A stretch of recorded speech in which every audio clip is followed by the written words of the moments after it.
Hello everyone, Steve Lentz here with Discover Options, and welcome to this edition of the Market Reports. Presented material today is for educational purposes only and should not be construed as personalized financial advice. Past results are not necessarily indicative of future performance. So, we have two reports for you today. These are for Friday the 12th, getting ready for Monday the 15th of May here, 2017. We have the S&P 500 Condor Butterfly Timing Report for those of you that are advanced options traders looking for a technical analysis edge in timing the entry of your Condor or Butterfly campaigns. And then for those of you more statistically oriented towards where the likelihood, towards where the S&P 500 is likely to go, using some price distribution studies, we have the Directional Likelihood Report. Before we get into that, I'd encourage you to subscribe by hitting the button there. Also, if you click the link, we have a free ebook called Simple Steps to Options Trading Success, co-authored by Jim Graham and myself. Here is the current market condition. And what we see here is Friday was an inside day following Thursday's downswing day where we had a lower high and lower low. This is all occurring above this 50-day simple moving average.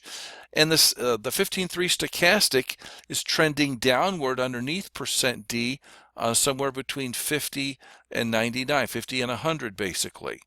Okay, so that all creates a current condition that has occurred easily less than 70 times since January of 2000. So we've had other conditions that have occurred 1 to 200 times, even more sometimes, but this one is fairly rare. When you put all this together, it just doesn't happen that much to have an inside day like this in this particular environment. Okay, so let's go to the report for the Butterfly Condor traders. So since Jan of 2000, there have been over 4,300 daily closes of the SPX. Of these 4,300, 65% have been favorable bars for selling premium where the actual 21 bar movement was less than the SIBO skew adjusted implied movement. Okay, the favorable bars, 65% of the bars have been favorable. That's just the benchmark. Flip a coin, 65% chance you'll have a favorable bar show up. Now, also during that time, since Jan of 2000, the current condition I just outlined has occurred 68 times. 68 times. Now, of those 68 occurrences, 75% of those bars have been similarly favorable for option premium selling. So that implies a selling edge, a premium selling edge of 10%, 75% minus the 65% baseline, okay? So statistically, it's slightly more likely than usual that Friday's bar will end up having been favorable for market neutral option premium selling. Okay, so that's the report here for Friday, getting ready for Monday. Let's go to the market. Now we're going to get into the methodology. Those of you new, you want to know the background behind this and the nuts and bolts, stick around. I'm going to go into that like I do every week. Okay, but for those of you veterans, that's the report we have for you this week. Now, for those of you statistically oriented, wanting to know the likelihood of the market going up, down, or wobbling around, here is a price distribution study. I'm going to explain the methodology in detail. Those of you veterans can look at this and immediately see a picture of lower market volatility where across the board pretty much, okay, particularly from the close on Friday, we have all 6 distribution bands being struck less often. Now some of them are not that much, not that much less often, but the others certainly are. 7% different, 7%, etc. Now, if price exceeds Friday's high, okay, 5 of the 6 distribution bands are getting struck less often. If price goes down below the low of Friday, then 4 of the 6 are getting struck less often. So overall, a picture of lower market volatility. Now, when we recast those distribution bands using a skew adjusted VIX. Look at this. Similarly, you have a picture of lower market volatility pretty much across the board, with some of these bands getting struck substantially less often than the benchmark. Okay, so a picture of lower market volatility with this particular market condition. Again, let's get into the methodology for those of you that are new, and let's see what's going on here. So let's start with the butterfly and condor timing report. All right. So a lot of times folks will look at a market as it begins to channel and assume that the market will keep channeling. And when you crunch this through, in this particular case, back at the end of 15, had we crunched this through our algorithms, we would have discovered a negative edge. A negative edge, meaning that at that time, there was a higher than usual likelihood that the market was going to be more volatile than what was being implied by the option prices then.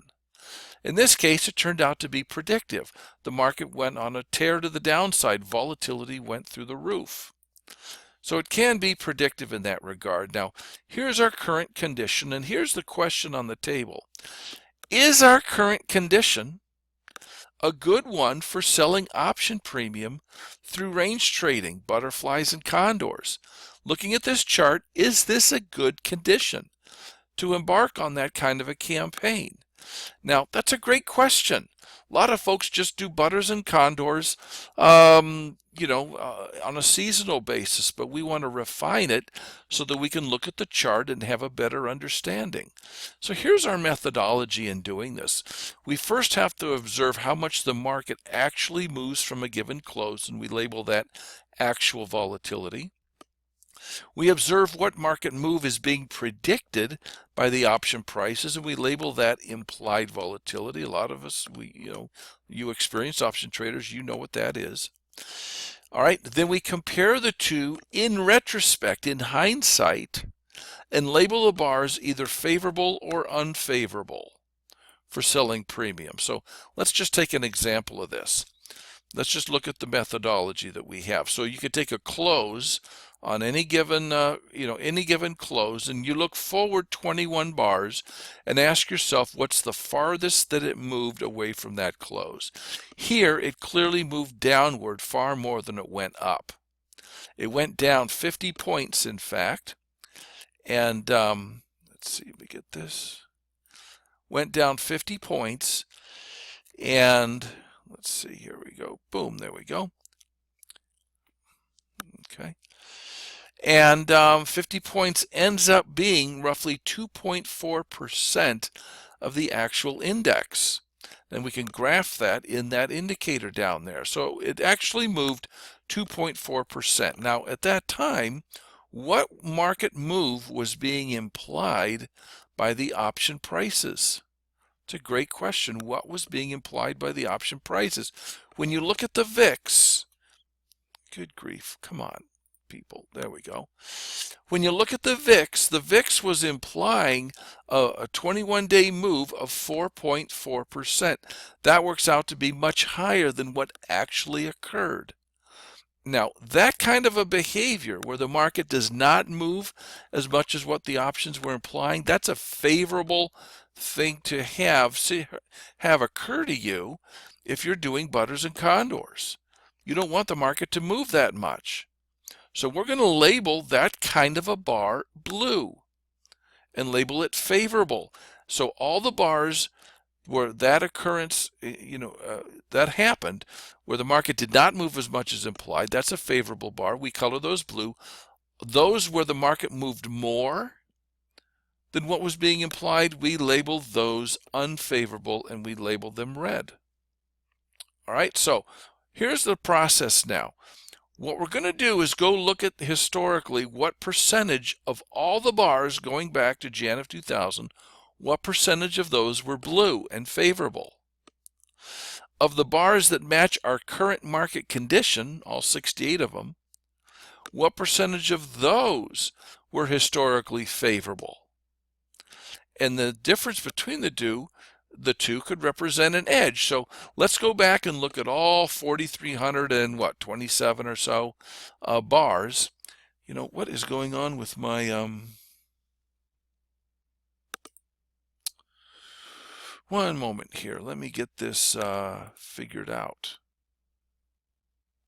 Sorry about that. There we go. Yep, something's going on with my mouse. All right, I think I see what's going on. All right. So 65% of the bars are favorable when you go all the way back in the SPX to Jan of 2000. Now, of the bars that match our current market condition, what percentage of those were favorable for selling premium? When we go back and look, 75% of those that match our current condition. Here you see just two of them, the most recent bar on Friday, and then you go back about to late March, early April, and you have another incident of this same market condition, and that was a favorable one in that case. But when you go all the way back to Jan of 2000, okay, we run into 68 times that this occurred. 75% of them were blue. So that represents an edge of 10%. Okay, 75% minus the baseline 65, that meaning that there is a higher than usual likelihood that the market will be less volatile than what is implied by the option prices. So that's the methodology going into that Condor butterfly report. Okay, now before we get on to the likelihood report, I want to remind you we have a really great curriculum here at Discover Options. We will take you to the as advanced as you want to go in terms of trading options, either directionally or non-directionally, spreads, whatever, overlays on a portfolio. We have mentors that have done it all, starting on the floor of the exchanges. And we really want you to take advantage of the great staff that we have and the curriculum. We offer a great curriculum with homework and worksheets and recordings that you could watch. Your mentoring session involves you getting together with a professional trader and looking over your shoulder at your computer to make sure you're getting it right. Okay, and I think you should go on our website, take a look at the curriculum we have, and if you want, we can custom design one just for you. Just looking at all the different courses that we offer. So if you have any questions, you can also call us at 847-816-6610. Now, let's get to the likelihood report and examine the methodology behind it. So here's the question on the table. Since Jan of 2000, how often has this same condition occurred, and what did the market do in terms of direction and volatility? Okay, so we know we're just going to go back and look at all 68 times it happened and see if the market went up, down, or wobbled around for a bit. But to do that, we need a methodology, and what we use is price distribution. Price distribution. You would expect that on a bullish signal that the price distribution would be bullish, right? If we went back in time and looked at the incidences after a certain bullish signal that you would experience, that you would see a bias to the upside. Well, let's look at our current condition Friday and see if there's a bias. That's what we're looking for here. So we're going to look at the historical distribution of price, looking at all the closes. Then we're going to look at the price distribution after our condition. And then we're going to measure the two to see if there's any difference. Now, and if there's an edge. How do we measure historical distribution of price? I'm calling these distribution bands, but these are really just simply one standard deviation volatility bands that are placed from each bar's closing price. I set them out 5, 10, and 15 days, both to the upside and the downside. We're using a 20-day historical volatility number to determine the width of those bands, and these are log normally distributed. So here's just a quick example. We have a 10-day band to the upside, a 10-day band to the downside. Question here being, is the market going to go up and hit the upper band, the lower band, or wobble in the middle and do nothing? And when we go and look at what happened, in this case, price clearly went up and hit the upper band. Then we have a close over here. We have the 10-day band on the upside, 10-day band to the downside. Question is this price going to go and hit the upper band, the lower band, or wobble around? Okay, and do nothing. So let's take a look. Okay, look real carefully. There it is. See that? It tried to hit that lower band but failed to. So in this particular case, we mark for that close that price hit neither band. And so what we do to measure historical distribution is for every close, we record whether price struck the upper or the lower 5, 10, or 15-day bands. And we keep the statistics on that. And since Jan of 2000 coming up through May of 12, we've had over 4,300 occurrences. Of those 4,300, the upper 5-day band has been struck almost 30% of the time. The upper 10-day band a little over 23, upper 15 a little over 23%. The lower bands struck 29.2, 28.9, 31.8. So the lower bands are getting struck a little bit more often than the upper bands, but this represents the historical distribution of price. It is these are benchmark numbers. Okay, now let's go and look at our market condition and what the distribution was then. And so here's just a picture. You have the inside bar.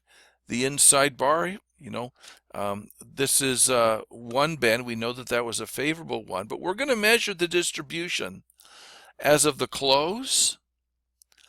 If price goes above the previous day's high, like right there, or in our case, if it goes above Friday's high, what's the distribution from that point? Or if price goes below the low of the previous day, what's the distribution from that point?